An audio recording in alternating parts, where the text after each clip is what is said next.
بسم اللہ الرحمن الرحیم۔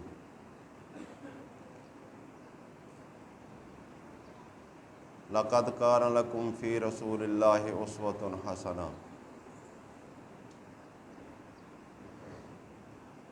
او کما قال اللہ تعالی قل ان کنتم تحبون اللہ فاتبعونی یحببکم اللہ۔ محترم حاضرین، سب تعریفوں کے لائق اللہ رب العزت کی ذات پاک ہے۔ اللہ کے سارے رسولوں پہ سلام جو دعوت حق لے کر اپنی اپنی امت کے اندر کھڑے ہوئے اور انہوں نے اس دعوت کا حق ادا کیا، تو وہی پیغمبروں کی سنت ادا کرنے کے لیے آج کا یہ پروگرام دعوت و تبلیغ کا الحمدللہ منعقد ہے۔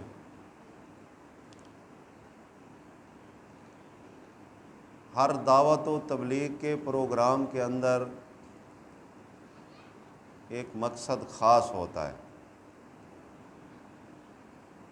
وہ مقصد خاص یہ ہوتا ہے کہ ان داعی لوگوں کی مزید تربیت کی جائے، ان کو بہتر سے بہترین کیا جائے، علمی اضافہ ہو۔ تو حاضرین سے گزارش ہے کہ آپ لوگ اس موقع کو ضائع نہ کریں،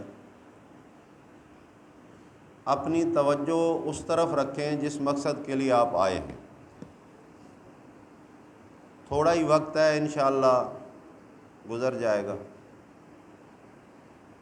اور اس کا بہترین صلہ یہ ہوگا کہ ہم اس وقت کے اندر کچھ نہ کچھ اللہ کے دین کا حصہ لے کر جائیں جو ہماری باقی ماندہ زندگی کے اندر ہمیں مددگار ثابت ہو۔ امید ہے ساتھی کوشش کریں گے انشاءاللہ۔ میرا عنوان ہے سنت رسول صلی اللہ علیہ وسلم کی اہمیت اور اطاعت رسول۔ بڑا زبردست عنوان ہے، اصل میں اسی کے اندر اسلام ہے۔ اللہ رب العزت جب کوئی اپنا حکم، کوئی فیصلہ اپنے بندوں کے لیے نازل فرماتے ہیں تو ساتھ ہی اس حکم اور اس حکم پہ عمل کرنے والی شخصیت کو بھی کھڑا کرتے ہیں۔ جس طرح اللہ فرماتے ہیں وَلَقَدْ بَعَثْنَا فِي كُلِّ أُمَّةٍ رَسُولًا، ہم نے ہر امت میں رسول کھڑا کیا۔ تو رسول کے بعثت کا اصل مقصد کیا ہوتا ہے؟ رسول کی اطاعت۔ اکثر لوگوں کے ذہنوں میں یہ ہے کہ اللہ کی اطاعت ہو جائے تو آٹومیٹک رسول کی اطاعت ہو جاتی ہے۔ اس فرق کو آج سمجھنا ہے۔ اللہ کی اطاعت حکم میں ہے، رسول اللہ کی اطاعت عمل میں ہے۔ اللہ عمل سے پاک ہے، اس کو عمل کی ضرورت نہیں ہے، اور رسول اللہ حکم سے مبرہ ہیں کیونکہ حکم صرف اللہ کا، ان الحکم الا للہ۔ تو ایک مومن اور مسلم جب اسلام لاتا ہے تو اسلام لانے کے بعد اسلام کے مطابق چلنا اس کے لیے لازم ہو جایا کرتا ہے، اور پھر ہر بندہ اگر اپنی اپنی مرضی سے اسلام کے اوپر چلے تو اسلام کے اندر بہت سارا اختلاف پیدا ہو جائے، جس طرح آج ہم دیکھ رہے ہیں۔ اپنی مرضی کا عمل، اگر کسی کو یہ دماغ کے اندر کیڑا پیدا ہو گیا ہے کہ میں نے جو اپنی مرضی کے مطابق جو سمجھا ہے وہی کرنا ہے، تو کم از کم وہ ایک اطاعت سے فارغ ہو چکا ہے۔ اللہ رب العزت فرماتے ہیں یا ایھا الذین آمنوا اطیعوا اللہ و اطیعوا الرسول ولا تبطلوا اعمالکم، اے ایمان والو اللہ کی اطاعت کرو۔ اب اللہ کی اطاعت کا مقصد واضح طور پہ موجود ہے کہ حکم مانو، رب چاہی کرو من چاہی نہ کرو۔ تو جب رسول کی اطاعت کا وقت آئے گا، رسول کی اطاعت جب آپ پہ لازم ہوگی اللہ کی اطاعت کے بعد، تو اس کا مطلب یہ ہوگا کہ اب پریکٹیکل معاملہ ہے، اب کچھ کر کے دکھانے کا معاملہ ہے۔ اللہ کی اطاعت جو تھی وہ ماننے کا معاملہ تھا۔ تو اب پریکٹیکل کے اندر جب ہم آئیں گے تو لازمی بات ہے کہ اللہ نے جو ہمارے لیے ایک راہبر کھڑا کیا ہوا ہے، ہم اسی کے نقش قدم پہ چلتے ہوئے اعمال کریں گے، وگرنہ آگے ایک بہت بڑی خطرناک بات کھڑی ہے، لا تبطلوا اعمالکم، اپنے اعمال کو برباد نہ کرو، باطل نہ کر دو۔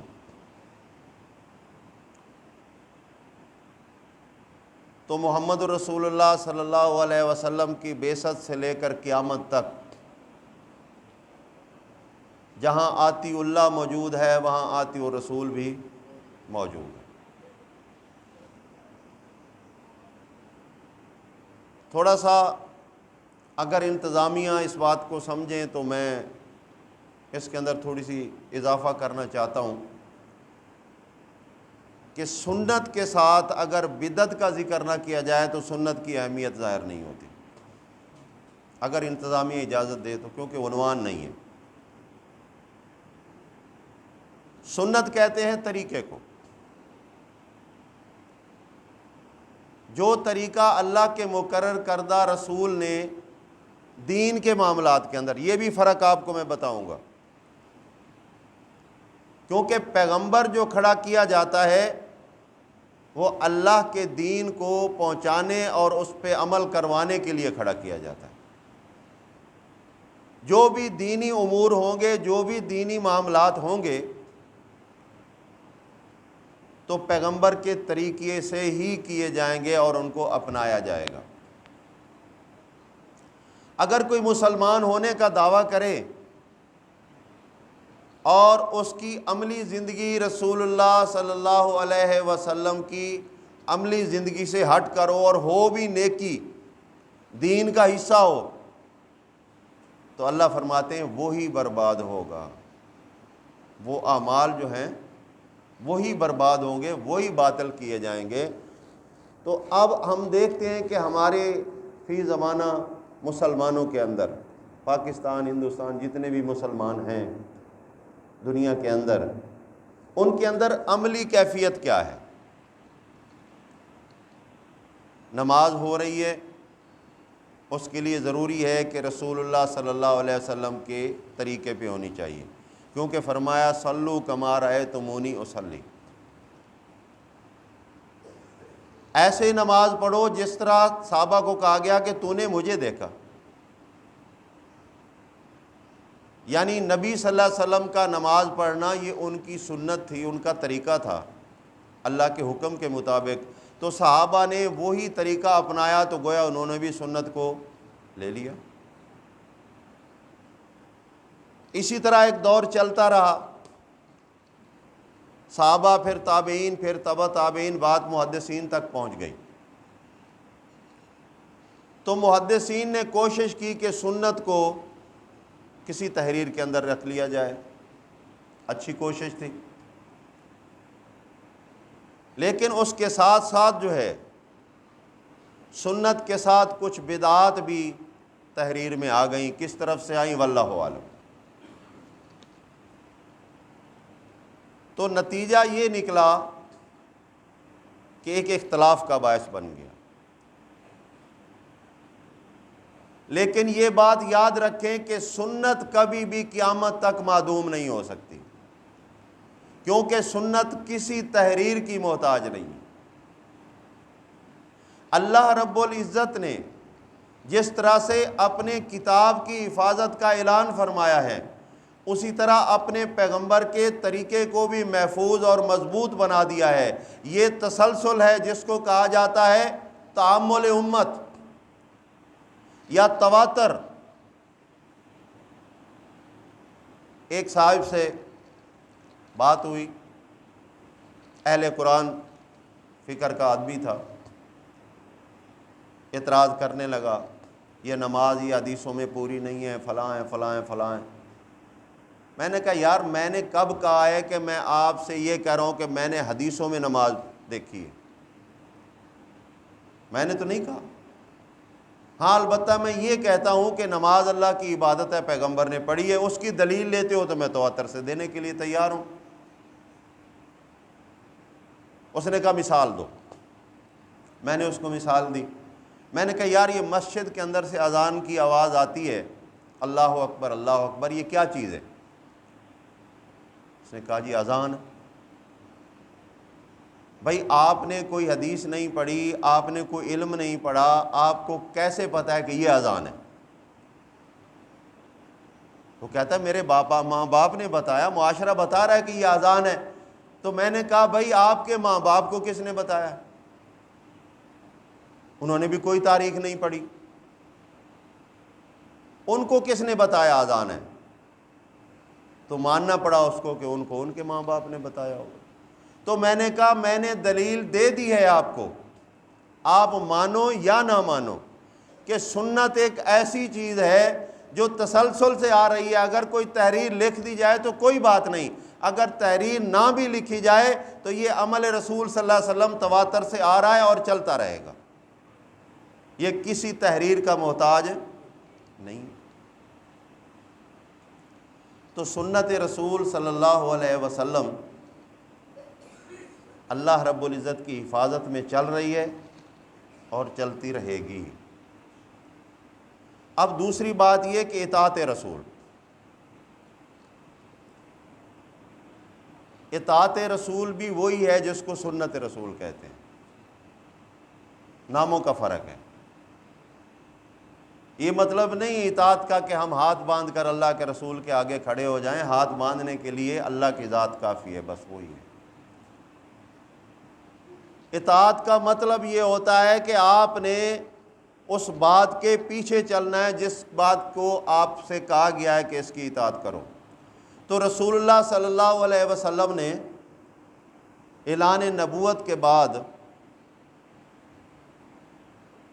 عملی زندگی کے اندر جب ساتھیوں کی تربیت کی ہے تو اللہ تعالیٰ پہلے سے ہی حکم فرما دیتے ہیں پیغمبر کو وَاعْبُدْ رَبَّكَ حَتَّىٰ يَأْتِيَكَ الْيَقِينُ، اپنے رب کی عبادت کر یہاں تک کہ تجھے موت آ جائے، تو موت کے دہانے تک پہنچ جائے۔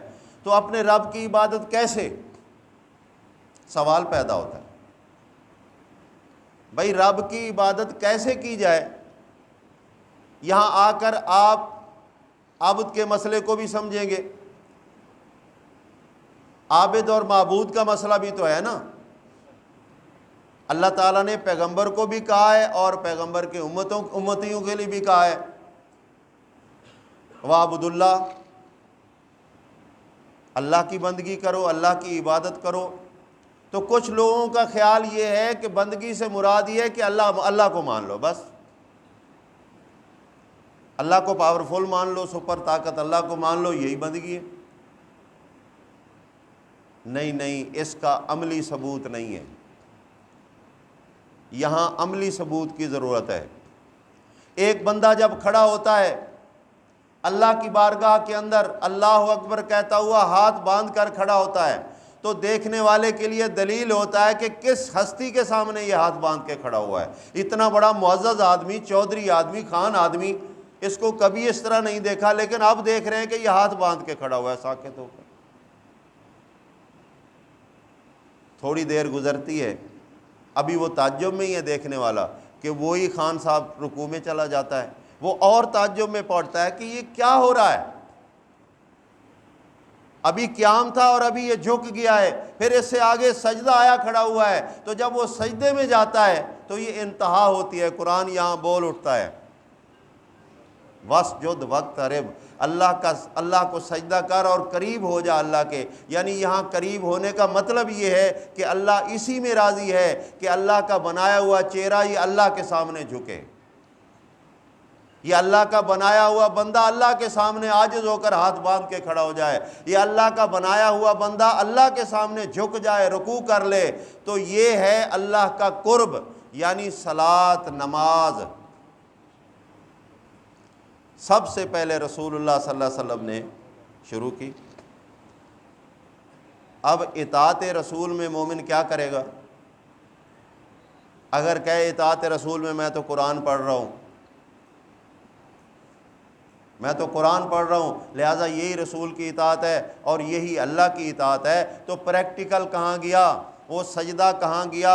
وہ قیام کہاں گیا؟ وہ رکوع کہاں گیا؟ فاذکروا اللہ ذکرًا کثیرا، اللہ کا ذکر کہاں گیا؟ یہ ساری چیزیں کہاں جائیں گی؟ لازمی بات ہے کہ پیغمبر کے طریقے سے ان کو بھی اپنانا پڑے گا۔ اچھا، تو میں بات کر رہا تھا کہ اطاعت پیغمبر کی جو ہے نیک عمل کے اندر ہے، غلط عمل تو پیغمبر کرتا ہی نہیں ہے، لہٰذا اس کی اطاعت ہی ختم ہو گئی۔ تو نیک اور اچھے عمل کی اطاعت جو ہے وہ پیغمبر کے ذریعے سے جو ہو رہی ہے، تو اگر کوئی دنیا میں عمل ایسا ہو رہا ہو جو نیکی سمجھ کر کیا جا رہا ہو اور پیغمبر نے نہ کیا ہو، تو اس کو کیا کہیں گے؟ اس کو بدعت کہیں گے۔ تو میں نے گزارش کی تھی انتظامیہ سے کہ اجازت دے دیں تاکہ سنت کے ساتھ ساتھ سنت کی مخالفت بھی، جزاک اللہ، سنت کی مخالف چیز بھی جو ہے اس کو بھی ذکر کیا جائے، پتہ چل جائے کہ پیغمبر کیا کرتے تھے اور کیا نہیں کرتے تھے، پھر جا کے ہوگا اطاعت رسول کا حق ادا۔ تو آج جس انداز سے مسلمانوں کے اندر ایک عملی زندگی کا نمونہ ہمارے سامنے ہے، اس کے اندر آدھا تتر اور آدھا بٹیر ہے۔ مثال کے طور پہ اللہ کی خوشنودی کے لیے نماز پڑھی جاتی ہے، حق بنتا ہے اللہ کا کہ یہ اللہ کا بندہ ہے، اللہ کے سامنے جھکے، رسول اللہ صلی اللہ علیہ وسلم پہلے جھکیں اس کی اطاعت میں، یہ بھی جھکیں، یہ نیک عمل ہو۔ اور ایک عمل نیکی سمجھ کر، ثواب سمجھ کر غیر اللہ کے سامنے بھی جھکا جا رہا ہے، جس کی مثالیں میرے دوستوں نے بیان کی ہیں۔ یہ مزارات ہیں، یہ بابا جی کا چبوترا ہے، یہ جھنڈا ہے، یہ علم ہے، یہ فلاں ہے، یہ فلاں ہے، یہ چلتے آتے پھرتے جو سلوٹ ہو رہے ہیں۔ میں نے اکثر لوگوں کو دیکھا ہے کہ مسجد کے قریب سے گزریں گے تو بےہودہ حرکات کے ساتھ، اگر کسی آستانے کے قریب سے گزریں گے تو 2-2 ایکڑ اس کی طرف پیٹھ بھی نہیں کرتے، احترام کے ساتھ، عزت کے ساتھ، کہ یہ بھی نیکی ہے، ثواب ہے، اجر ہے، بزرگوں کا، ولی اللہ کا احترام کرنا ہے۔ تو کیا رسول اللہ صلی اللہ علیہ وسلم نے یہ نیکی نہیں کی؟ اگر کی ہے تو دلیل دیں، اگر نہیں کی تو پھر یہ بدعت تو نہیں بن رہی؟ کبھی غور کر لیں تھوڑا سا، کیونکہ سنت ہی تو ہمارے لیے باعث نجات بنے گی نا عملی زندگی کے اندر۔ ابھی کل ایک واقعہ گزرا ہے، سارے بھائیوں کو پتہ ہے، شب برات منائی گئی، نیکی سمجھ کر یا گناہ؟ نیکی سمجھ کر منائی گئی۔ کیا رسول اللہ صلی اللہ علیہ وسلم نے منائی؟ تو جو لوگ اس کو نیکی سمجھ کر منا رہے ہیں یا جنہوں نے منائی ہے، کیا انہوں نے بدعت نہیں کی؟ قرآن اور حدیث دونوں میں سے میں آپ کو ایک تقابل پیش کرنا چاہتا ہوں، غور کریں ذرا۔ رسول اللہ صلی اللہ علیہ وسلم نے فرمایا کہ جس نے دین کے اندر نئی بدعت ایجاد کی، یعنی وہ کام جو میں نے نہیں کیا، تو اس کی نماز، اس کی حج، اس کا روزہ قبول نہیں ہوگا، وہ مرے گا تو گمراہی کی موت مرے گا اگر اس نے توبہ نہیں کی۔ اب قرآن کیا کہتا ہے؟ قرآن کہتا ہے من یشاقق الرسول، جو رسول کی مخالفت کرے۔ جو رسول مانا گیا رابر کے طور پہ، اب اس رابر کی اطاعت میں عمل نیک کرنا ہے، اور کوئی اپنے طور پہ عمل کھڑا کر لے اور اس کو نیک سمجھے، ثواب سمجھے، رسول اللہ صلی اللہ علیہ وسلم کی عملی زندگی کی اس کے اوپر کوئی دلیل نہ ہو، تو یہ مخالفت رسول بنتی ہے یا نہیں بنتی؟ من یشاقق الرسول، جو رسول کی مخالفت کرے۔ تو معلوم یہ ہوا کہ جتنے دین کے نام سے نئے شوشے اڑ رہے ہیں، نئی عبادتیں اور ریاضتیں ہو رہی ہیں، نئے قسم کے ذکر و اذکار ہو رہے ہیں، یہ ہو اللہ ہو کی جو تسبیحیں چل رہی ہیں، یہ ساری کی ساری پیغمبر کی طرف اس کی کوئی دلیل نہیں جاتی، پیغمبر کی طرف کوئی دلیل نہیں جاتی، تو بجائے یہ نیکی کے گناہ بن رہے ہیں، کیونکہ اللہ فرما رہا ہے من یشاقق الرسول، جو رسول کی مخالفت کرے، من بعد ما تبین لہ الہدی، الہدا اس کے لیے واضح ہو گئی ہے کتاب و سنت کے ذریعے سے۔ کتاب اللہ کے اندر حکم نہیں ہے، رسول اللہ کا عمل نہیں ہے، لہذا اس نے یہ بات مخالفت میں کی۔ اور اگلی بات سنیے، یہاں جو بتایا جاتا ہے نا کہ بہت بڑے بزرگ علماء، بڑے بڑے حضرت اور فقی اور یہ اور وہ، اللہ بنیاد دیتا ہے صحابہ کو۔ یہاں کیا فرمایا؟ وَيَتَّبِعْ غَيْرَ سَبِيلِ الْمُؤْمِنِينَ، یعنی نمبر 1 پہلے مومن رسول اللہ صلی اللہ علیہ وسلم کے صحابہ ہیں، انہوں نے بھی یہ کام نہیں کیا۔ اگر کوئی ثابت کر کے دکھائے کسی تاریخ سے، کسی تواتر سے، تو ہم ماننے کے لیے تیار، لیکن مانیں گے تو پھر ایک اور نقصان ہوگا، پھر ہمیں یہ ثابت کرنا پڑے گا کہ صحابہ نے کیا، رسول اللہ نے کیوں نہیں کیا۔ غور کریں نا، اگر رسول اللہ نے کیا تو صحابہ نے کیا نا، تو جو رسول اللہ نے نہیں کیا اگر وہ صحابہ کی طرف منسوب ہو، میرا آپ کا ایمان ہے کہ صحابہ ایسی گستاخی نہیں کر سکتے،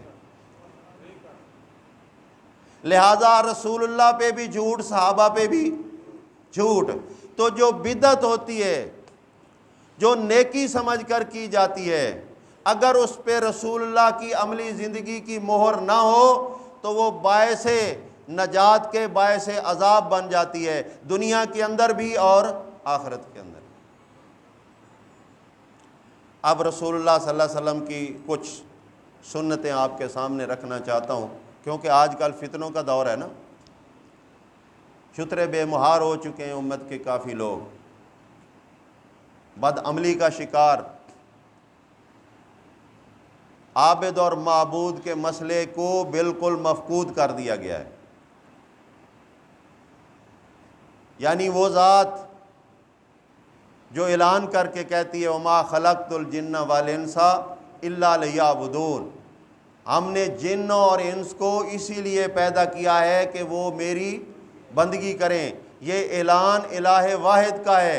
اور بندگی کس طرح ہونی چاہیے، اس کی دونوں شکلیں موجود ہیں، اگر دل سے بندگی کا ارادہ ہو اور پھر عملی طور پہ کر کے دکھائے تو یہ بندگی ہو گئی مکمل۔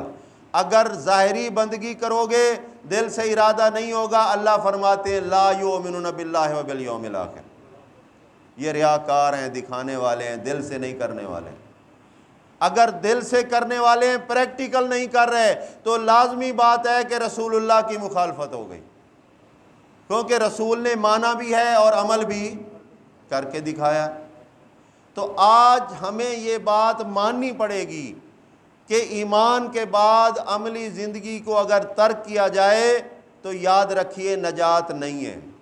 میں اکثر ساتھیوں کو کہا کرتا ہوں، قیامت والے دن اللہ نے جو میزان کا نظام بنایا ہے، جس کو یوم الحساب کہا گیا، تو وہاں تول ہوگا۔ میزان کا مطلب ہے تولنا، ماپنا، بیلنس دینا۔ تو وہاں ایمان تلے گا یا اعمال تلیں گے؟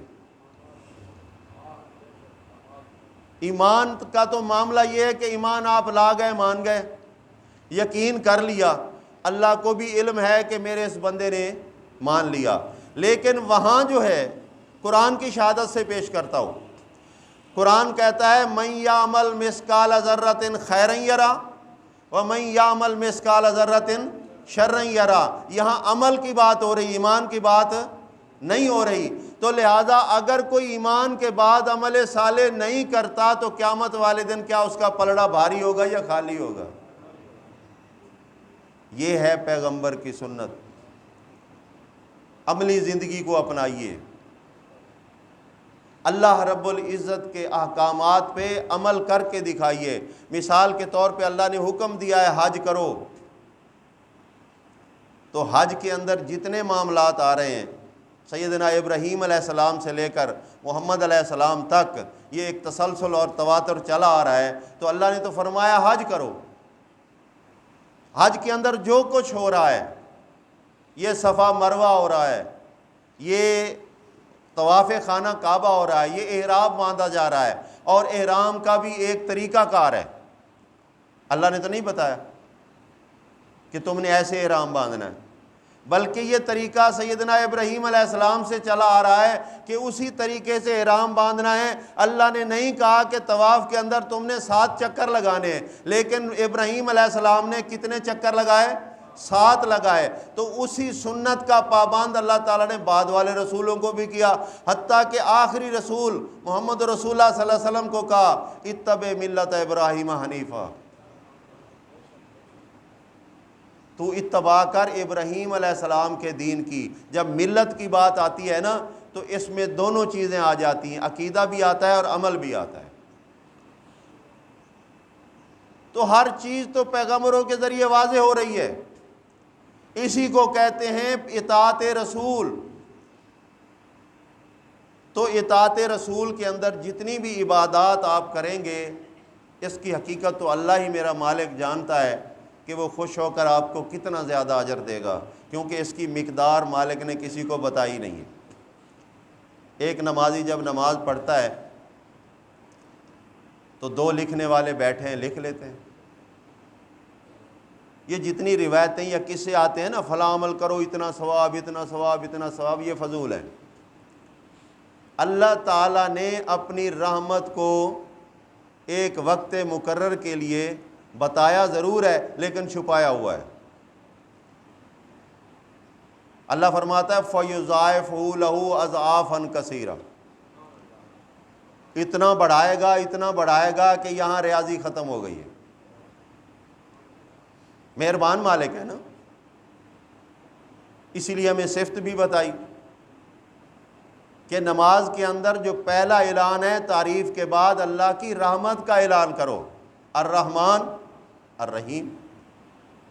تو معلوم یہ ہوا کہ جو عمل آپ کر رہے ہو اس کے ثواب کا کسی کو کوئی پتہ نہیں سوائے اللہ کی ذات کے۔ یہ فرشتے لکھ لیتے ہیں کہ اس نے نماز پڑھی ہے، یہ نہیں لکھتے کہ اس کا اتنا ثواب ہے۔ ان کو کیا اختیار ہے؟ مالک ڈھیروں ثواب دینا چاہتا ہو، یہ تھوڑا لکھ لیں۔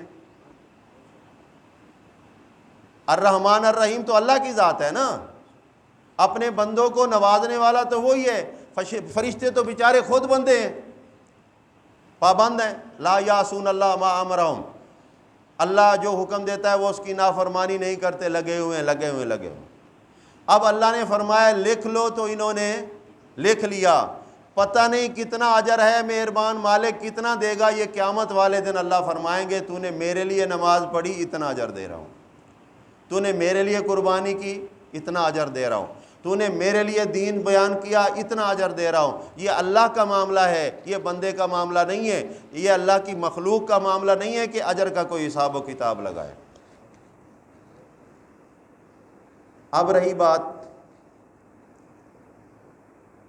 کچھ لوگوں نے اللہ کے گھر کا طواف کیا، عبادت بن گیا نا رسول اللہ کے طریقے سے۔ کچھ لوگوں نے قبر کا طواف کیا، یہ کیا بن گیا؟ رسول اللہ نے تو کسی قبر کا طواف نہیں کیا، سوائے بیت اللہ کے اور کوئی طواف نہیں کیا۔ اب یہ کلمہ پڑھنے والا اللہ کے رسول کے نام کو چومتا ہے، اس طرح انگوٹھے 10 بار چومتا ہے۔ چوم لے بھائی، تیری محبت ہے، ہم تجھے منع تو نہیں کرتے، لیکن یہ کاغذی محبت نہیں، اصلی محبت کر کے دکھا۔ اصلی محبت اطاعت میں ہوتی ہے، انگوٹھے چومنے میں نہیں ہوتی۔ اگر یہ محبت کا انداز ہوتا تو تاریخ بتاتی ہے 1,29,000 صحابہ ہیں جو اللہ کے رسول صلی اللہ علیہ وسلم کو دیکھا ہے اور ایمان لے کر آئے ہیں، واللہ عالم کم و بیش اس سے زیادہ ہو یا کم ہو، لیکن کسی صحابی نے محبت کا یہ انداز نہیں دکھایا کہ اللہ کا رسول کہے چلو اللہ کے لیے یہ عبادت کرو، وہ کہے جی یہ تو مجبوری ہے نہیں ہو سکتی لیکن آپ کا نام چومتا ہوں، آپ کا نام چومتا ہوں، محبت ہے مجھے، آپ سے محبت ہے۔ کوئی صحابی ایسا نہیں ہے۔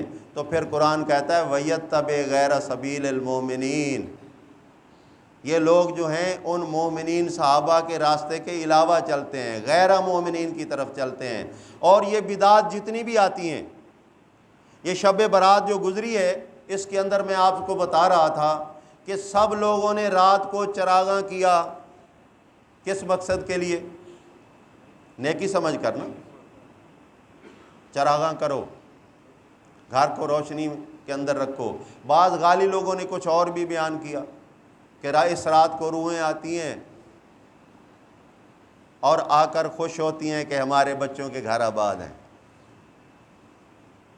یہ ہندوؤں والا روح پرستی والا عقیدہ بھی جو ہے نا، اس کے اندر ایسا بھر دیا گیا ہے کہ اصل انسان کی حقیقت ہی ختم ہو گئی ہے۔ یہ مرنے والے کو مرنے ہی نہیں دیا، اس کو کسی نہ کسی شکل کے اندر زندہ رکھا، کیونکہ جب کام غلط طریقے سے ہو رہا ہو تو انجام بھی غلط ہی نکلے گا نا۔ اگر یہ سنت والے طریقے سے کام ہوتا تو اس کے جو خطرات باقی نظر آ رہے ہیں یہ بھی نہ ہوتے۔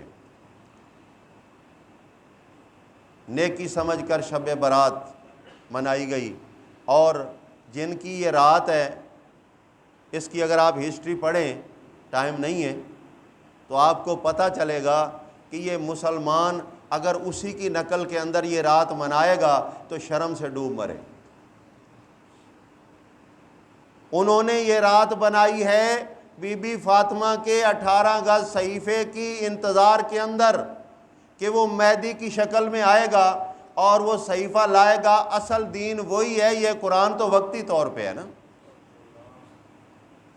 ذرا آپ پڑھ کے تو دیکھیں۔ ایک محقق نے لکھا ہے شب برات قرآن کی نظر میں، اس نے لکھا ہے، پڑھیں ذرا آپ کو پتہ چلے گا۔ چلے بہرحال کسی کا آپریشن کرنے کی کوئی ضرورت نہیں ہے، ہم اپنا آپریشن کر لیں زیادہ اچھا ہے۔ اب جی اس کے اندر روزے رکھنے ہیں اپنی مرضی سے۔ جب شب برات رسول اللہ صلی اللہ علیہ وسلم کے دور میں نہیں تھی تو اس کا روزہ ہوگا؟ سوال ہے نا۔ جب یہ شب ہی نہیں تھی، اور اس کا نام دیکھیں آپ، شب کس زبان کا لفظ ہے؟ فارسی کا۔ اسلام فارسی میں آیا یا عربی میں؟ عربی میں آیا۔ برات کا معنی ہے بیزاری، یہ عربی میں بھی مستعمل ہے، فارسی میں بھی مستعمل ہے۔ اگر اسلامی یہ رات ہوتی تو اس کو کہا جاتا لیلۃ البرات، جس طرح لیلۃ القدر کہا جاتا ہے۔ لیلۃ البرات نہیں کہا گیا تو ثابت ہوا کہ یہ دین جو ہے ایران سے چلا ہے، یہ سعودیہ سے نہیں چلا۔ شب برات تو اس کے متعلقات، جب درخت تھوہر کا ہو تو اس کی ٹہنیوں پہ آم لگ سکتے ہیں؟ اس کے تو انگ انگ میں وہ زہریلا ہی مواد ہوگا جو اس کی بنیاد ہے۔ تو جب شب برات غلط ہے تو اس کے متعلقات بھی غلط ہوئے۔ اسی طرح یہ بدعت ثابت ہو گئی۔ اب ایک بدعت سنت، پہلے سنت بتاتا ہوں۔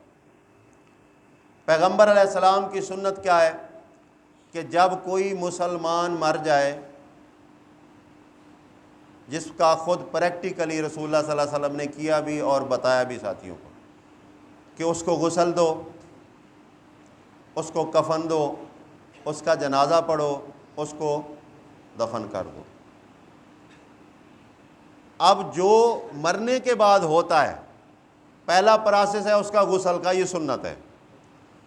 کئی قبیلوں کے اندر مرنے کے بعد اس کے سرانے پہ کچھ گندم رکھی جاتی جس کو کہتا ہے بیڑی بھاڑا، بیڑی بھاڑا۔ پھر سورہ یاسین پڑھ کر اس کو 7 منزلیں دی جاتی ہیں، ایک جگہ سے اٹھاؤ، دوسری جگہ پہ، تیسری جگہ پہ، چوتھی جگہ۔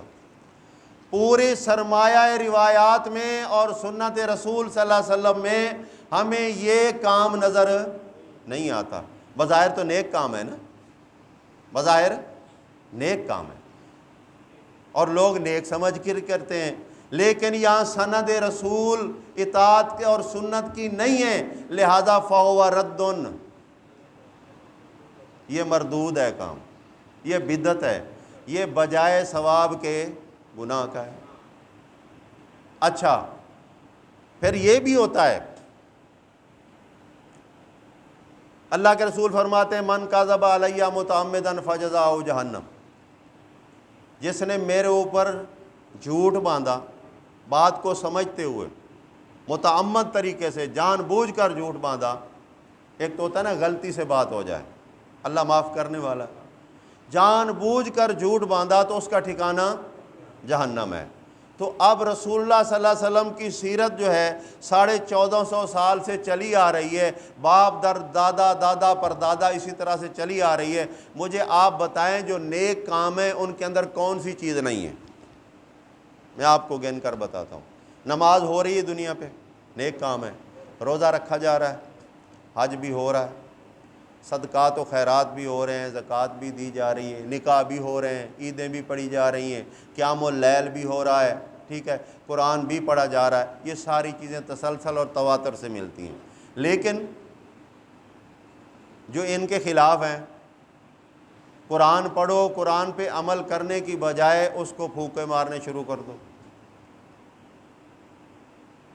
یہ سنت تو نہیں ہے۔ اللہ کے رسول صلی اللہ علیہ وسلم نے پہلی بات تو یہ ہے کہ ایسی پھونکوں سے منع کیا ہے،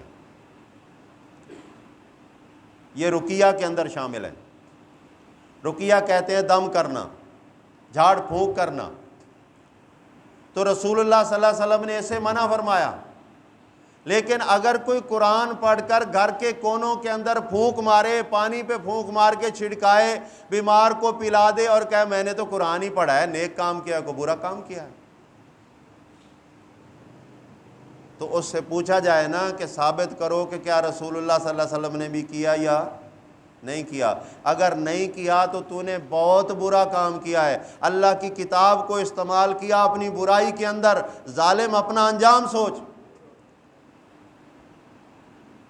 اللہ فرما رہا ہے وَنُصْلِهِ جَهَنَّمَ وَسَاءَتْ مَصِيرًا، ایسے شخص کو جہنم میں داخل کیا جائے گا اور بہت برا ٹھکانہ ہے۔ ایسے نہیں مالک نے کہہ دیا آتی اللہ و آتی الرسول، اور دوسری جگہ فرمایا مَن يَتَّبِعِ الرَّسُولَ فَقَدْ أَطَاعَ اللَّهَ۔ مطلب کیا ہے کہ رسول اللہ اللہ کے حکم کے خلاف چلتے نہیں، اور رسول جو ہوگا وہ آتا ہی اسی مقصد کے لیے، وما ارسلنا من رسول الا لیطاع باذن اللہ، ہم نے کسی رسول کو نہیں بھیجا کہ وہ اپنی اطاعت کرائے اپنی مرضی سے، نہیں، اللہ کے حکم سے اطاعت ہوتی ہے اس کی۔ تو پیارے بھائیوں، سنت کی بہت بڑی اہمیت ہے، یہ ہماری بھول ہے کہ ہم سنت کو چھوڑ کر نجات پائیں گے، نہیں، سنت کو جب دیکھتے چلے جاؤ گے، میں تو یہاں تک کہتا ہوں کہ اللہ کی توحید کو ماننا بھی پیغمبر کی سنت ہے۔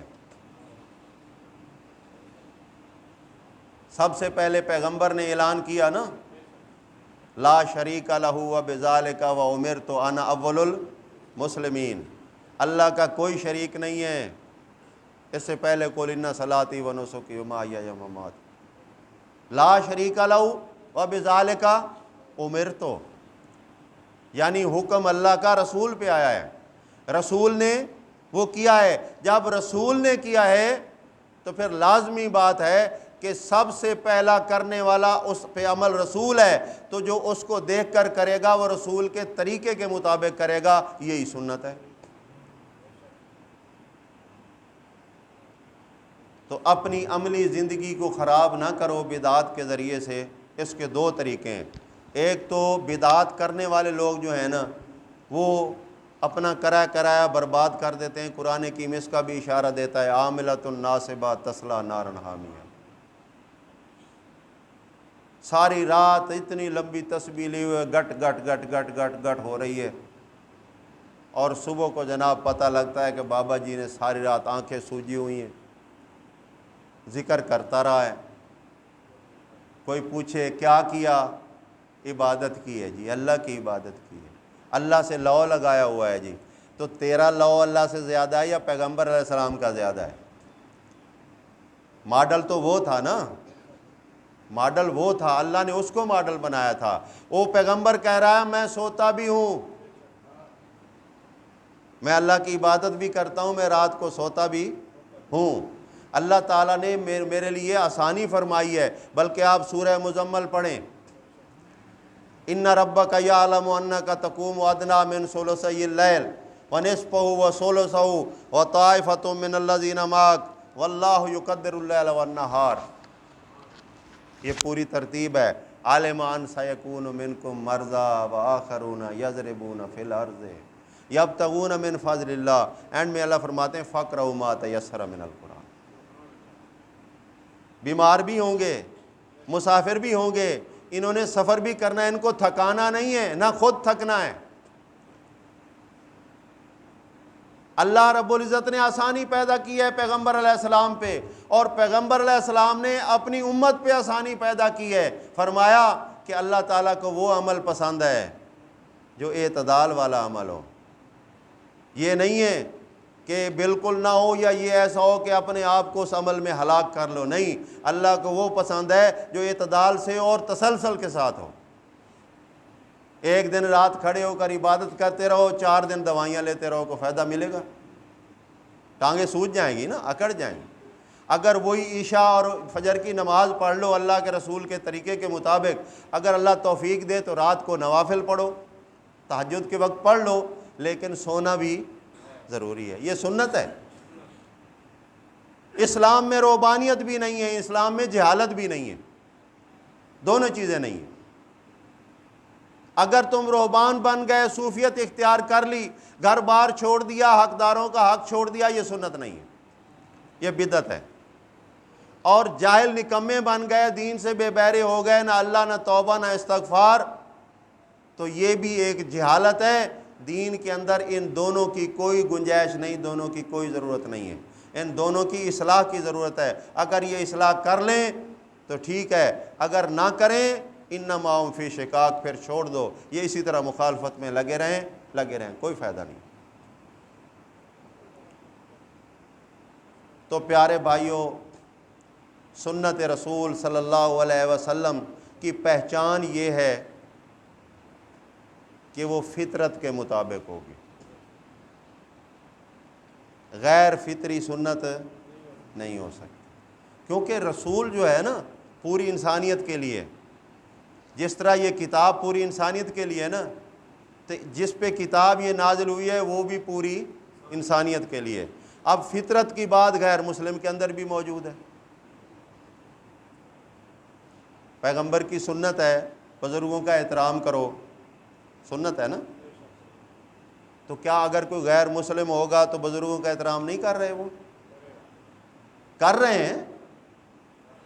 جو چیزیں اسلام میں غلط ہیں، یقین مانیے اگر معافی ضمیر کوئی صحیح فیصلہ کرنا چاہے تو غیر مسلم بھی ان کو غلط ہی مان رہا ہے۔ ماں بہن کے ساتھ کوئی نکاح نہیں کرتا، چاہے کوئی ہندو ہو، کوئی سکھ ہو، کوئی یہودی ہو، اپنے باپ کو کوئی برا نہیں کہتا۔ ہاں گندے لوگ مسلمانوں میں بھی کہتے ہیں، کلمہ پڑھنے کے بعد بھی کہتے ہیں، مسلمانوں کے ہی بیٹے ہوتے ہیں جو اپنے ماں باپ کو قتل بھی کر دیتے ہیں۔ نہیں، یہ غیر فطری بات ہے۔ پیغمبروں کی سنت جو ہے اس کے اندر فطرت لازمن ہوگی، فطرت کے خلاف کوئی سنت نہیں ہے۔ البتہ ان کے جو بڑے ہیں وہ غیر فطری کام کرتے ہیں، وہ کرتے کیا ہوں گے؟ کرتے نہیں بلکہ مشہور کر دیے گئے ہیں۔ بابا جی 18 سال 12 سال کنویں میں لٹکے رہے، 12 سال دریا میں ایک ٹانگ پہ کھڑے ہو کر اللہ کی عبادت کرتے رہے، ہو سکتا ہے؟ وہ 12 سال تو لوہے کو لٹکا دو کنویں میں اس کو بھی زنگ لگ جاتا ہے۔ یہ کیسے بزرگ ہیں؟ یہ کس نبی کا طریقہ ہے بھائی؟ بھائیوں جب تک یہ چیزیں روحانیت والی دماغوں سے نہیں نکلیں گی، اسلام نہیں آئے گا، سنت رسول صلی اللہ علیہ وسلم نہیں آئے گی۔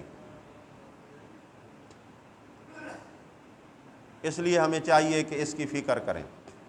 یہ پروگرام اصلاحی ہے، اس کو اصلاحی سمجھیں۔ اگر کسی دوست کو اس بات کے اوپر کوئی شبہ ہوتا ہے، کوئی اعتراض ہوتا ہے، تو وہ بیٹھ کر بات کر لے، انشاءاللہ بات بھی کر لیں۔ ہم ماننے والے ہیں، بھاگنے والے نہیں ہیں۔ لیکن مقصد کیا ہے کہ یہ انسان اور اس کے آگے کلمہ پڑھنے والا مسلمان، میں اکثر ساتھیوں سے یہ بات کرتا ہوں، آپ لوگوں کے بھی گوش گزار کرتا ہوں، ایک مسئلہ بڑا چلا ہوا ہے، وہ جی تمہارے علاوہ سارے ہی کافر ہیں۔ نہیں، ہم نے کب کہا ہے بھائی؟ ہم نے تو نہیں کہا۔ جس نے کلمہ پڑھ لیا وہ کفر سے اسلام میں آ گیا، وہ کافر نہیں رہا، وہ مسلمان ہے۔ لیکن اگلی کیٹیگری کو سمجھو، اگلی کیٹیگری آپ کو سمجھ نہیں آ رہی۔ پچھلی بات چھوڑ دو، ہمارا تمہارے ساتھ کوئی اختلاف نہیں ہے کہ کلمہ پڑھنے والا کبھی کافر نہیں ہوتا، متفق ہیں ہم آپ کے ساتھ۔ لیکن کلمہ پڑھنے کے بعد یہ مسلم سے یا مومن بنے گا یا مشرک بنے گا۔ کافر کا اپوزٹ مسلم ہے نا، تو مومن کا اپوزٹ کیا ہے؟ مشرک بنے گا۔ پھر یہ کلمہ پڑھنے کے بعد یا مومن بنے گا یا منافق بنے گا۔ کیا کافر منافق ہوتا ہے یا ایمان لانے کے بعد منافق بنتا ہے؟ سورہ منافقون پڑھیے، وہ آ کر زبان سے گواہی دیتے ہیں، ہم گواہی دیتے ہیں اس بات کی، حلفاً گواہی دیتے ہیں، انکا رسول اللہ، تو اللہ کا رسول ہے۔ تو یہ مان گئے نا، مان جانے کا مطلب ہے ایمان لانا۔ اللہ کو اللہ مان لیا، ایمان لے آئے، رسول اللہ کو رسول اللہ مان لیا، ایمان لے آئے، وہ مان گئے۔ اللہ فرماتے ہیں اللہ بھی اس بات کی گواہی دیتا ہے کہ تو اللہ کا رسول ہے، لیکن اللہ ساتھ یہ بھی گواہی دیتا ہے کہ انہم لکاذبون، یہ جھوٹ بول رہے ہیں، ان کے دل نہیں کہہ رہے، زبانیں کہہ رہی ہیں۔ تو ہمارا مقصد یہ ہے بھائی، کلمہ سب نے پڑھا ہے، اب کلمے کی لاج رکھ کے مومن بن جاؤ، مشرک تو نہ بنو، منافق تو نہ بنو، مفسد تو نہ بنو، مسلم کا نام سمجھو، مسلم کے جملے کو سمجھو۔ جس طرح اللہ نے آپ کو امان دی ہے، اسلام کے اندر آ گئے ہو، اب اسلام کے لیے بھی امان والے بن جاؤ، فتنے نہ کھڑے کرو، شرک و بدعات نہ کرو، اللہ کے دین کے اندر بغاوت نہ کرو۔ آپ ہمارے بھائی ہو، ہمیں کیا اعتراض ہے؟ تو جب کوئی شخص خلاف رسول کوئی عمل کرے گا، اگر اس کو منع کیا جائے، ایک اور عمل بھی ہے رسول اللہ صلی اللہ علیہ وسلم کا، قرآن کی زبانی آپ کو بتا دوں، ہمارے اوپر اکثر یہ اعتراض چلتا ہے کیونکہ اس کا تعلق بھی سنت سے ہی ہے۔ رسول اللہ صلی اللہ علیہ وسلم کو اللہ رب العزت نے سورہ توبہ کے اندر منع فرمایا، ما کان للنبی والذین آمنوا ان یستغفروا للمشرکین ولو کانوا اولی قربی من بعد ما تبین لهم انہم اصحاب الجحیم۔ اب جب بات واضح ہوتی ہے کہ ایک بندہ ایمان لانے کے بعد اللہ کے ساتھ شریک کرتا ہے، اگر غیر اللہ کی پکار کرتا ہے تو شرک ہے یا نہیں؟ حق اللہ بھی کہتا ہے، حق باہو بھی کہتا ہے۔ قرآن کیا کہتا ہے؟ ذالک بان اللہ هو الحق، اللہ ہی حق ہے۔ جو بہاول حق کہے، جو حق باہو کہے، جو حق فرید کہے، کیا یہ شرک کر رہا ہے یا نہیں کر رہا؟ انہوں نے اپنے عقیدے کے مطابق ٹھیک کہا، کیونکہ تیرے اور ان کے عقیدے میں بہت فرق ہے۔ یہ قول اصل میں صوفیوں کا تھا، وہ کہا کرتے تھے کہ یہ پوری کائنات اللہ ہی ہے۔ کون کہتا ہے میں مر جاؤں گا، میں تو دریا ہوں، سمندر میں اتر جاؤں گا؟ یہ تو ان کا عقیدہ ہے۔ وہ تو اپنے عقیدے میں حق کہہ رہے ہیں کہ یہ بہاول جو ہے یہ اللہ ہی کا حصہ ہے، لہذا حق ہے۔ ارے تو عقل مند سمجھ لے، تو جو اس کو حق کہہ رہا ہے، بہاول حق کہہ رہا ہے، تو اس کی بات میں نہ آ۔ تو یہ کہے کہ بہاول عبداللہ ہے، اگر بہاول نام کا کوئی آدمی ہے یا باہو نام کا کوئی آدمی ہے تو وہ عبداللہ ہے، حق نہیں ہے، حق صرف اللہ کی ذات ہے۔ تو پیغمبر نے بھی یہی کہا۔ عیسیٰ علیہ السلام کہتے ہیں انی عبداللہ آتانی الکتاب، کہہ دیتے نا منصور حلاج کی طرح کہ انا الحق، نہیں کہا نا، جرت نہیں تھی۔ یہی پہچان ہوتی ہے ایمان کی اور حق اور سچ کی، کہ جب کوئی شخص ایمان لے آتا ہے پھر اللہ رب العزت کا حق کسی اور کو نہیں دیتا۔ تو آج جو مسئلہ آپ کھڑا کرتے ہو کہ آپ نمازیں نہیں پڑھتے ہو، جنازے نہیں پڑھتے ہو، فلاں نہیں کرتے ہو، فلاں نہیں کرتے ہو، ہم کہتے ہیں کہ بے انصاف کو امام نہیں بنایا جا سکتا۔ امام کون ہوتا ہے؟ متقی۔ ابراہیم علیہ السلام نے ایک دعا کی نا، اللہ تعالیٰ نے اس کو اعزاز دیا، اللہ نے فرمایا انی جاعلک للناس اماما، میں تجھے لوگوں کا امام بنا رہا ہوں۔ تو یہ امام صرف نبوت کا نہیں ہے، یہ امام طریقے کا بھی ہے۔ اسی لیے آخری رسول کو کہا کہ تو ملت ابراہیم کے پیچھے چل۔ تو مطلب ہر معاملے کے اندر، ہر نیک کام کے اندر وہ امام ہے ابراہیم علیہ السلام، اور اسی کی اطاعت جو ہے نا آخری نبی کے اوپر بھی لازم کی گئی۔ تو کیا نماز پڑھانا، امام بنانا نیک کام ہے یا نہیں ہے؟ اکثر لوگ کہتے ہیں او نہیں جی نہیں، جن کے دل میں کوئی ٹیڑھ ہوتا ہے نا، او نہیں جی وہ تو نبوت کی بات ہے، باقی ساروں کے پیچھے نماز ہو سکتی ہے، سب کے پیچھے نماز پڑھ لو۔ اور ایک نے کہا اپنا تعاونوا علی البر والتقوی، وہ لاہور والے، لہذا یہ بر ہے، تقوی ہے، ان کے ساتھ نماز پڑھ لی کرو۔ میں نے سوال کیا اہل تشیع بھی تو نماز پڑھتے ہیں نا، اللہ کی نماز پڑھتے ہیں، کہ حسین کی تو نہیں پڑھتے، طریقہ مختلف ہے ان کا۔ کیا اہل تشیع کے ساتھ نماز پڑھو گے؟ بر کر رہے ہیں، نیکی کر رہے ہیں۔ کہتے ہیں نہیں یار اہل تشیع کے ساتھ نہیں ہو سکتی، وجہ؟ ان سے پوچھو نماز پڑھ رہے ہو نیکی سمجھ کر رہے ہو یا گناہ؟ تو اہل تشیع کیا کہیں گے؟ ہم گناہ کر رہے ہیں۔ کیا وہ نماز میں اللہ اکبر نہیں کہتے، سبحان ربی الاعلیٰ نہیں کہتے، سبحان ربی العظیم نہیں کہتے؟ یہ بر ہو رہی ہے، کھڑے ہو جاؤ ان کے ساتھ۔ نہیں جی نہیں، ان کے ساتھ نہیں ہو سکتی۔ کیوں نہیں ہو سکتی؟ یہ شرک کرتے ہیں۔ تو یہاں جو ولایت کا پرچار لے کے بیٹھے ہوئے ہیں، یہ مومن ہے؟ ایاک نعبد و ایاک نستعین تعلیم بھی دی جا رہی ہے، سنائی پڑھائی بھی جا رہی ہے، اور اللہ کی مخلوق کی عبادت بھی ہو رہی ہے۔ یہ جہاں شرک ہے وہاں بدعت بھی ہے، پیغمبر کا طریقہ نہیں ہے۔ پیغمبر کا طریقہ اللہ کی عبادت ہے۔ تو ہمیں بدعت سے بچنا ہے، شرک سے بچنا ہے۔ باقی کہنے والے جو مرضی کہتے رہے، ہمیں کسی سے کوئی اعتراض نہیں۔ ہر کوئی اپنے اپنے دل کی بھڑاس نکالتا ہے، اس کو حق ہے، لیکن کہنے سے پہلے یہ سوچ لو کہ یہ بات لکھی بھی جا رہی ہے۔ آج اگر تم کسی کو جواب نہ دے پاؤ تو کوئی بڑی بات نہیں، لیکن کل اللہ کی عدالت میں جواب دینا پڑے گا۔ تو بہتر یہی ہے کہ مان لیا جائے۔ اطاعت رسول کا مطلب یہ ہے بھائی کہ جو کچھ رسول اللہ صلی اللہ علیہ وسلم نے کیا ہے اس کے پیچھے پیچھے چلتے جاؤ۔ نقل کرنے والے ہیں ہم، تو نقل کرنے والے ہیں، اصل تو رسولوں نے کیا ہے نا، ہم تو رسولوں کی نقل کر رہے ہیں۔ اور اللہ تعالیٰ اتنا مہربان ہے، کیا فرماتا ہے؟ یغفر لکم ذنوبکم، تم نقل کر لو میرے رسولوں کی، میں تمہارے گناہ معاف فرما دوں۔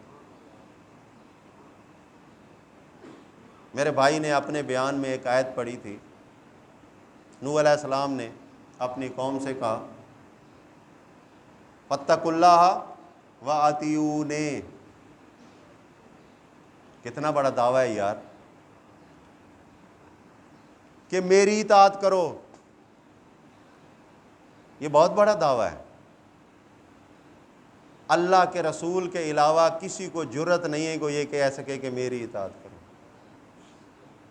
مسئلہ سمجھ آتا ہے نا اطاعت کا، کہ رسول کی اطاعت کتنی اللہ کو محبوب ہے کہ اللہ تعالیٰ خود اپنے کلام کے ذریعے ہمیں آگاہ کر رہا ہے کہ میرے رسولوں کو جب میں نے چن لیا تو کیونکہ میرا جو تھا نا اصطفیٰ، پسند کرنا، خاص کرنا، ان اللہ اصطفیٰ آدم و نوح و آل ابراہیم و آل عمران علی العالمین، جب اللہ نے چن لیا، اصطفیٰ کر لیا، تو اب کوئی شک کی گنجائش نہیں بچی ہے کہ جو یہ کریں گے اللہ ہی کی مرضی ہوگی۔ اس لیے اللہ نے ان کو کہلوا دیا کہ کہو فاتبعونی،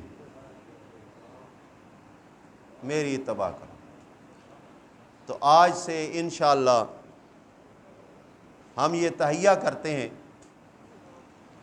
ہر نیک عمل میں، یہ بھی معاشرے کے اندر مسمم چیز ہے، انسان چاہے کسی مذہب، کسی گروہ، کسی سے تعلق رکھتا ہو، لیکن کبھی نیکی کو برائی نہیں کہتا، یہ بھی فطرت ہے۔ تو انسان کو خود بخود پتہ چل جاتا ہے، کسی کو گالی دے گا تو دوسرا بندہ چاہے کافر بھی وہ کہے گا دیکھو کتنی بری بات کی، اگر کسی کو دعا دے گا تو وہ کافر بھی وہ کہے گا ٹھیک ہے یار، اچھے الفاظ ہیں اس کے۔ تو معلوم یہ ہوا کہ نیکی بھی وہ ہوگی جو اصل میں اپنی بنی بنائی نہیں ہوگی، بلکہ پیغمبروں کے طریقے کے مطابق ہوگی۔ اگر ایسا ہو جائے، اور ہونا چاہیے، ہو جائے، تو میرے خیال میں اللہ رب العزت کی رحمتوں کا جو وعدہ ہے سورہ اعراف کے اندر، وہ آج ہماری آنکھیں دیکھ سکتی ہیں، جس طرح صحابہ کی آنکھوں نے دیکھا ہے۔ اللہ فرماتے ہیں نا لو ان اہل القری آمنوا واتقوا لفتحنا علیہم برکات من السماء والارض، اور یقیناً جب صحابہ نے یہ اللہ کا فرمان سنا ہے تو پھر دوڑ پڑے ہیں اس مشن کے اندر۔ آمنو کا معنی ہے یقین کر لینا، کامل یقین، ورنہ شکوہ موجود ہے، یا ایھا الذین آمنوا آمنوا باللہ ورسولہ، آمنو صفت ہے اور آمنو امر ہے۔ اے ایمان کا دعویٰ کرنے والو، اللہ پہ پورا یقین لاؤ۔ ابھی یقین کمزور ہے، وگرنہ ما فوق الاسباب جو عقائد بنائے گئے ہیں اللہ کی ذات کے علاوہ، یہ ساری چیزیں انسان خوف سے یا لالچ سے کرتا ہے۔ کون بے وقوف ہے جو قبر کی مٹی کو جا کر چاٹے؟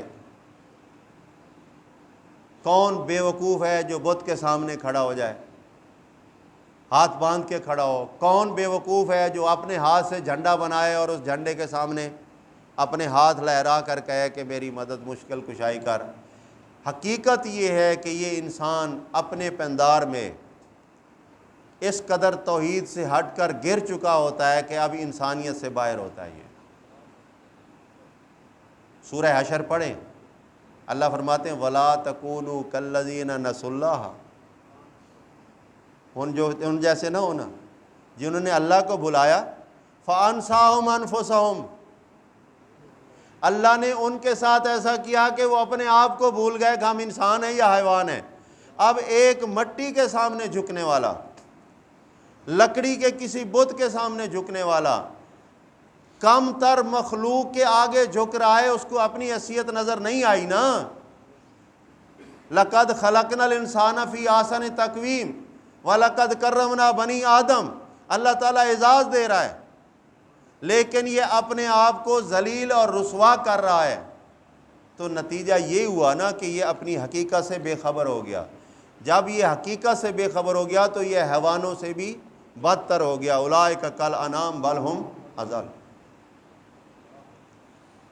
یہ چیزیں نہیں ہونی چاہیے۔ انسان شعور کا استعمال کرے، جو اللہ کی بہت بڑی نعمت ہے۔ بڑے بڑے فلاسفر دیکھیں دنیا کے معاملات کے اندر عجیب عجیب باتیں کریں گے، حیران کر دیں۔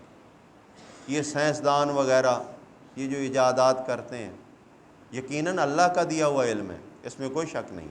علم الانسان ما لم یعلم، اللہ فرماتے ہیں میں نے انسان کو وہ دیا ہے یہ جانتا نہیں تھا۔ سائنس بھی اللہ کا دیا ہوا علم ہے، ٹھیک ہے، ریاضی بھی اللہ کا دیا ہوا علم ہے، زراعت ہے، جو بھی ہے ٹیکنالوجی اللہ کا دیا ہوا ہے۔ جب یہ اللہ کی اس دی ہوئی نعمت کو، شعور کو استعمال کرتے ہیں تو بہت ساری مثبت چیزیں آپ کے سامنے آئیں گی۔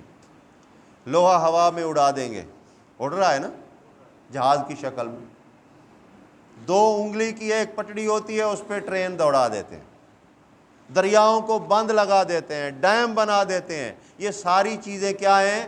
اللہ کی دی ہوئی اس علم کا شاہکار ہے۔ جب یہ اس کا استعمال نہیں کرتا تو پھر یہ گھوڑے کو سلوٹ کر رہا ہوتا ہے، یا غازی مرد۔ کبھی دیکھا ہو آپ نے ڈرامہ یہ 10ویں محرم کو، یہ گھوڑے کو سلوٹ کر رہا ہوتا ہے، ایک چاندی یا لوہے کا بنا ہوا ہاتھ ہے، اس کو سلوٹ کر رہا ہوتا ہے۔ ارے اللہ نے تجھے اشرف المخلوقات بنا کر ساری چیزیں تیرے لیے مسخر کی۔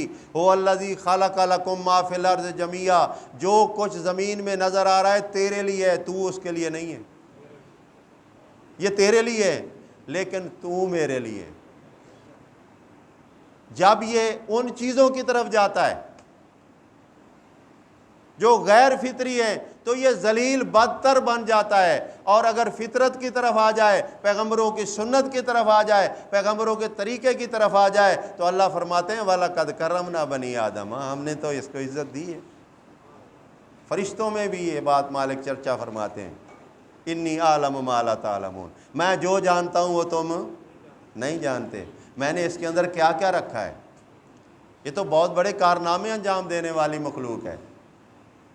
بدبخت ہے یہ انسان جس نے اپنے مالک کی عطا کو جھٹلایا، مالک کے مقرر کردہ راہبر رہنما اور پیغمبر کے طریقے کو جھٹلایا۔ آج یہ بدحال ہے، بدمست ہے، اس کو اپنی ذات کی خبر نہیں ہے۔ عبادات اگر کرتا ہے، پہلے تو کرتا ہی نہیں ہے نا۔ آپ سینما میں گنتی کر لو، مسجد میں گنتی کر لو، ایک مداری روڈ پہ کھڑا ہوتا ہے، وہاں نہ پینے کے لیے پانی، نہ بیٹھنے کے لیے جگہ، نہ صف، نہ چٹائی، نہ پنکھا، کوئی شے نہیں، سارے بابے جی، بوڑھے جوان سب کھڑے ہوئے ہیں، نماز میں ہاتھ باندھ کے جس طرح کھڑے ہوتے ہیں نا، تماشا دیکھ رہے ہیں۔ گرمی بھی ہو رہی ہے، دھوپ بھی ہے، ٹریفک چل رہی ہے، دھول پڑ رہی ہے، یہ تماشے پہ خوش ہیں۔ اگر ان سب میں سے کہا جائے تماشا بند ہو گیا، اب حقیقت کی طرف آؤ، چلو اللہ کے گھر چلتے ہیں، وہاں پنکھا بھی ہے، چھاؤں بھی ہے، ٹھنڈا پانی بھی ہے، اچھے ماحول کے صفیں بچھی ہوئی ہیں، تو کہتے ہیں یار دعا کرو، دعا کرو یار، نماز ہم بھی پڑھ لیں ہیں۔ وہ دعا کرے تو حیا نہ کر، دعا کر، یہ حالت ہے اس کی۔ اور پھر محبت میں میلادیں منائے، روڈ بند کر دے، اب تو ڈھولوں پہ میلادیں منائی جا رہی ہیں۔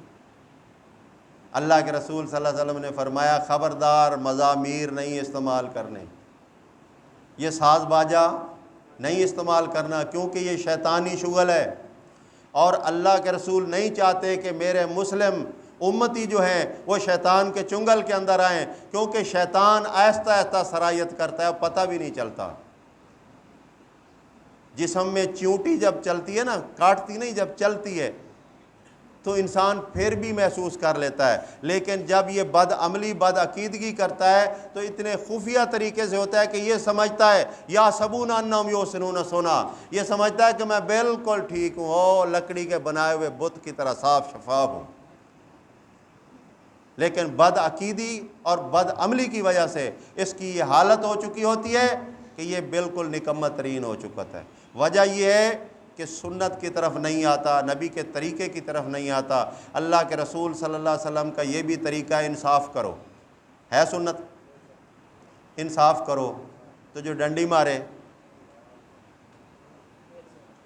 جو ڈنڈی مارے وہ سنت پہ چل رہا ہے یا بدعت پہ؟ سنت بدعت کی سوچ ہی رکھیں، باقی فتوے نہ لگائیں۔ اللہ کے رسول نے فرمایا من غش فلیس منا، جس نے ملاوٹ کی وہ ہم میں سے نہیں ہے، نفی کر دی نا، تو جو کرتا ہے یہ سنت پہ چل رہا ہے، ہاتھ میں تسبیح ہوتی ہے اور کشتوں پہ مال چل رہا ہوتا ہے۔ کبھی جاؤ نا، یہ ہمارے بھائی ہیں پٹھان بھائی، نماز پڑھتے ہو؟ او خان صاحب نماز پڑھتے ہو، سود کا کام بھی کرتے ہو، وہ ہمارا کاروبار ہے، یہ ہمارا عبادت ہے۔ یعنی انہوں نے دین اور دنیا کو علیحدہ بنایا ہوا، جبکہ دین اور دنیا میں کوئی فرق نہیں ہے جب اسلام کے مطابق چلایا جائے۔ اب سنیے ذرا، اللہ فرماتے ہیں جب جمعہ کا دن ہو، اذا نودی للصلاۃ من یوم الجمعہ فاسعوا الی ذکر اللہ، جمعہ کے دن تمہیں جب صلاۃ کے لیے آواز دی جائے تو دوڑ پڑا کرو، وذروا البیع، بیع چھوڑ دو۔ پھر آگے فرمایا فَإِذَا قُضِيَتِ الصَّلَاةُ، جب صلاۃ مکمل کر لو، نماز پڑھ لو، اللہ کی عبادت ہو گئی ہے، فَانْتَشِرُوا فِي الْأَرْضِ، زمین میں پھیل جاؤ، وَابْتَغُوا مِنْ فَضْلِ اللَّهِ۔ اب اللہ کے فضل کا حکم کون دے رہا ہے؟ خود اللہ۔ تو معلوم یہ ہوا کہ دنیا ہی کمانے کے لیے ہم جائیں گے نا، کوئی دکان پہ جائے گا، کھیتی پہ جائے گا جمعہ پڑھنے کے بعد، تو اللہ کے حکم کے مطابق جا رہے ہیں تو یہ گناہ تو نہیں ہے، نیکی ہے۔ اللہ کا حکم مانا جائے تو دین میں شامل ہے نا، دین میں شامل ہے۔ لہذا دنیا اور دین کو ایسے علیحدہ طریقے سے جدا کر دیا، یہ صرف اپنے آپ کو بچانے کے لیے کہ میں کہیں اس کی زد میں نہ آ جاؤں، نماز پڑھتا رہے سود دیتا رہے، نماز پڑھتا رہے نشہ بیچتا رہے، نماز پڑھتا رہے جھوٹ بولتا رہے، نماز پڑھتا رہے بد اخلاقی بد مزاجی کرتا رہے، حرام رزق کھاتا رہے، کہتا میں تو نماز پڑھ رہا ہوں۔ فویل للمصلین، بربادی ایسے نمازیوں کی، ہلاکت ہے۔ ان الصلاۃ تنہی عن الفحشاء والمنکر، نماز بے حیائی برے کاموں سے روکتی ہے۔ اگر تو نے نماز پڑھی ہے پیغمبر کے طریقے کے ساتھ، پیغمبر نے جس انداز کے ساتھ پڑھی تھی، اس نے نماز پڑھی اور اللہ کی مرضی کے مطابق اپنے آپ کو وقف کر دیا کہ میں نماز میں بھی تیرا بندہ، میں نماز کے باہر بھی تیرا بندہ، یہ نہیں کہ نماز میں تیرا بندہ اور جب نماز سے فارغ ہوا تو میں دنیا کا بندہ۔ سنت ہے رسول اللہ صلی اللہ علیہ وسلم کی کہ انصاف کرو، بے انصافی بدعت بن جائے گی، سچ بولو سنت رسولوں کی، جھوٹ بولو گے تو بدعت بن جائے گی۔ ایسے ہی ہے، صاف مال بیچو گے تو سنت ہے، اگر ملاوٹ والا بیچو گے تو بدعت بن جائے گی۔ اسی پیمانے سے آپ اپنی عملی زندگی کو چیک کرتے چلے جاؤ تو آپ کو 2 اور 2 4 کی طرح فیصلہ نظر آ جائے گا کہ میں یہ کلمہ پڑھنے والا مسلمان کہاں کھڑا ہے اور اس کو کہاں جانا چاہیے تھا۔ آج کے پروگرام کا جو میرا اپنا ذاتی رائے تھی وہ میں یہ آپ کے گوش گزار کرنا چاہتا ہوں کہ للہ اس پروگرام کو آخری اللہ کی طرف سے ایک انعام سمجھتے ہوئے اپنی اصلاح کر لیجیے، آئندہ پروگرام شاید نصیب نہ ہو۔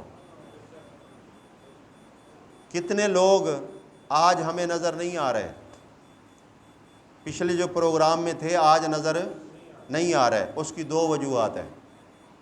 کچھ تو مر گئے ہوں گے، یقینی موت ہے، کل نفس ذائقۃ الموت، اور کچھ شیطان کے ایسے چنگل میں آئے ہیں، زندہ بھی ہیں لیکن دین کے معاملے میں مردہ ہیں، جو اللہ کے لیے وقت نہیں نکال سکتا۔ کھانا بھی مل رہا ہے، پانی بھی مل رہا ہے، رہائش بھی مل رہی ہے، سب کچھ مل رہا ہے، لیکن اس کے باوجود بھی وہ نہیں کرتا۔ لیکن پیچھے ذرا نظر دوڑاؤ، ان کو کھانا چھوڑنا پڑا، چھوڑ دیا، بیویاں چھوڑنی پڑی، چھوڑ دیں، لباس بھی پورا نہیں ہے۔ ایسے حالات واقعات پیش آئے کہ اللہ کے راہ میں جب صحابہ شہید ہوئے ہیں تو ان کو جسم ڈھانپنے کے لیے کپڑا پورا نہیں ہے، اگر سر ڈھانپتے ہیں تو پاؤں ننگا ہو جاتا ہے، پاؤں ڈھانپتے ہیں تو سر ننگا ہو جاتا ہے۔ یہاں تو کوئی ایسی بات نہیں ہے بھائی، یہاں تو ابھی ٹرینیں گئے، ابھی تو ادھر جانا ہے۔ بزدلو ابھی سے دل چھوٹا کر کے بھاگ گئے ہو، جبکہ قرآن کا اعلان کیا ہے؟ ام حسبتم ان تدخلوا الجنہ، ایسے کلمہ پڑھنے سے جنت نہیں ملے گی۔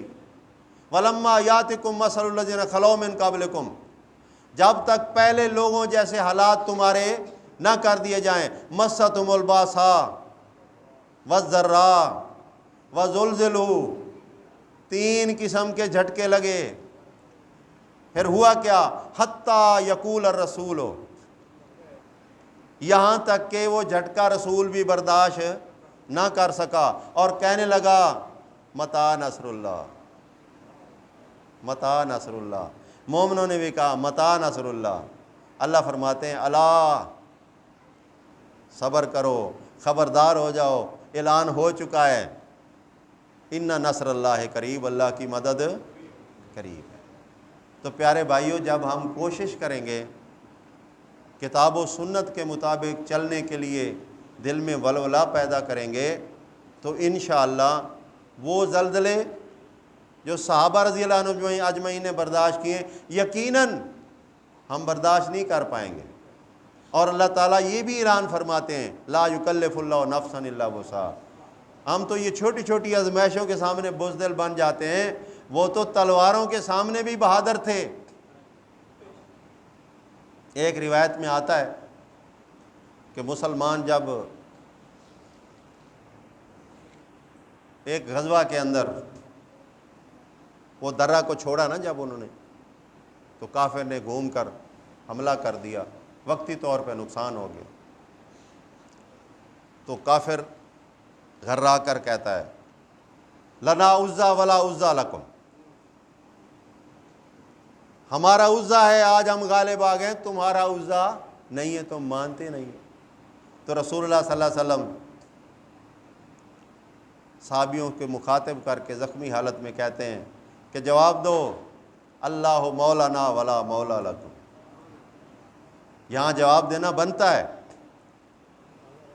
تم عزا لیے پھرتے ہو، ہمارا اللہ مددگار ہے اور تمہارا اللہ مددگار نہیں ہے جب تک تم ایمان نہ لے کر آؤ۔ اور پھر اللہ رب العزت نے کایا پلٹ دی ہے۔ ایسا وقت بھی آیا کہ کلیجے منہ کو آئے، شکست سامنے تھی، لیکن مالک الملک نے یکا یک اس شکست کو فتح میں بدل دیا۔ اللہ سب کچھ کرنے والا ہے، وہ قادر مطلق ہے، لیکن ہم اپنا قبلہ تو درست رکھیں، اپنے آپ کو قرآن سنت کا پابند تو رکھیں۔ اور آج میں برملا آپ کو کہہ رہا ہوں کہ آج جو فتنہ جدیدیت کا ہمارے سامنے ہے، یہ جدائی ڈال رہا ہے، قرآن و سنت میں جدائی ڈال رہا ہے۔ اور ان کا حملہ پتہ ہے کیا ہوتا ہے؟ او جی فلاں حدیث فلاں حدیث فلاں حدیث۔ آج ایک صاحب سے ملاقات ہوئی، مجھے کہتا ہے کہ فلاں محدث نے وہ جھوٹ بولا ہے، تو پھر اس پہ تو اللہ کی لعنت ہوئی۔ میں نے کہا میرے پیارے بھائی ذرا غور کریں، پہلی بات تو یہ ہے کہ یہ بات اس کی طرف منسوب ہے، کوئی بھی محدث ہو، اب وہ ہم میں موجود نہیں ہے، ہم جری بنے کیوں بنے، برا بھلا کیوں کہیں؟ اللہ فرماتا ہے تِلْکَ أُمَّةٌ قَدْ خَلَتْ لَهَا مَا كَسَبَتْ، یہ گزرے ہوئے لوگ ہیں، وَلَكُمْ مَا كَسَبْتُمْ وَلَا تُسْأَلُونَ عَمَّا كَانُوا يَعْمَلُونَ، ان کی کمائی ان کو ملے گی، تمہاری کمائی تمہیں ملے گی، تم سے ان کے بارے میں نہیں پوچھا جائے گا۔ یہ قرآن کا فیصلہ ہے۔ اب ہم نے ظاہری دیکھنا ہے کہ ظاہری چیز غلط کیا ہے، اس غلطی کا رد کر دیں۔ اس شخصیت کا نام لینے کی کیا ضرورت ہے جو موجود ہی نہیں ہے؟ ہاں کوئی ظاہر شخصیت موجود ہو، اس کو ہم کہیں گے میاں غلطی کر رہے ہو، ٹھیک کرو۔ تو مختلف قسم کے ہمارے ساتھیوں کے ذہنوں میں خارجی جو ہے نا وہ فتنے ڈالے جا رہے ہیں۔ میں اپنے ساتھیوں سے گزارش کرتا ہوں کہ جب آپ صحیح سمت پہ چلو گے، اللہ کے رسول کا بھی یہی فرمان ہے علیکم بسنتی، صحیح سمت کیا ہے؟ طریقہ رسول۔ جب آپ اس میں شکوک و شبہات نہیں کرو گے تو انشاءاللہ مخالف بھی آپ کو زیر نہیں کر پائے گا۔ آخری بات کرتا ہوں، اللہ کی کتاب کی ٹائم ہو گیا ہے۔ اللہ تعالیٰ فرماتے ہیں یا ایھا الذین آمنوا، اے ایمان والو، علیکم انفسکم، اپنی نگرانی خود کرو، یہ مولوی پیر کا ذمہ داری چھوڑ دو، اپنی نگرانی اللہ کی کتاب اور عمل کی نگرانی رسول اللہ صلی اللہ علیہ وسلم کی سنت کے مطابق خود کرو گے، تمہارے کرنے کا کام ہے۔ اگر تم یہ کر لو، لا یضرکم من ضل اذا اہتدیتم، کبھی بھی تمہیں نقصان نہیں پہنچا سکے گا وہ گمراہ اگر تم خود سیدھے راستے پہ ہوگے۔ اذا اہتدیتم، تو بس یہی فکر لے کر جانی ہے انشاءاللہ کہ ہم اپنے آپ کو چیک کریں گے کہ ہم اللہ کا حکم اور رسول اللہ کا عمل اس پہ چل رہے ہیں، تو اللہ کا شکر ادا کریں۔ اگر کمی ہے تو دعا بھی کریں، دوا بھی کریں، دونوں چیزیں کریں۔ دوائی خالی دعا سے بخار نہیں اترتا، بخار کے لیے دوائی بھی لینا پڑتی ہے، اور خالی دوائی سے بھی بخار نہیں چھوڑتا جب تک اللہ کی رحمت نہ ہو۔ تو دعا بھی کریں، دوا بھی کریں، اپنی ذات کو بچا لیں جہنم کی آگ سے، سمجھیں آپ نے پوری دنیا بچا لی۔ سبحان ربک رب العزت عما یصفون وسلام علی المرسلین والحمد للہ رب العالمین۔